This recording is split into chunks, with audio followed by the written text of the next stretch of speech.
Hi, my name is Allison. I currently am not completing my concentration fieldwork placement.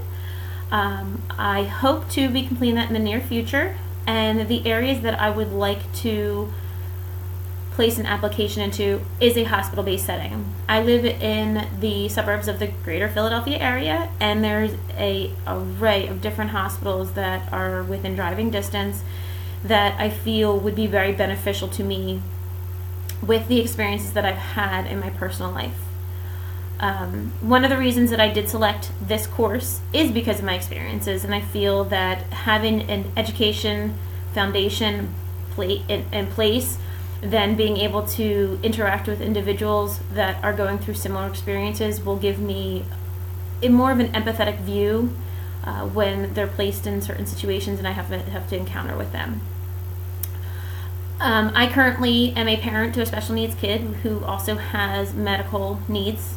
I've also been dealing and have dealt with individuals who have gone through bone marrow transplants, have had chemotherapy, have been in hospice, have had regular doctor's visits to be able to pre-scan for cancer and items like that, and been a supporting advocate and a caregiver for all these individuals.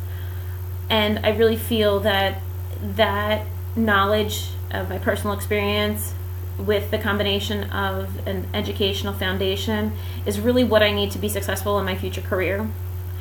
So with that being said, what I really want to take away from this course is a strong foundation and knowledge of how the medical system and how the social workers are supposed to interact within this field. I've encountered several social workers within my time that have not always been the best resource or until we're in a traumatic and dire need for them. I feel that there could be more that is done and brought to the table and of an understanding when you are at that point, or before you get there, and be that sounding ear for individuals that are so overwhelmed and don't know they need help. So can't wait to look forward. Can't wait for this whole class to start and really get everything going. I'm kind of interested to see what we're going to learn with this. So have a good night.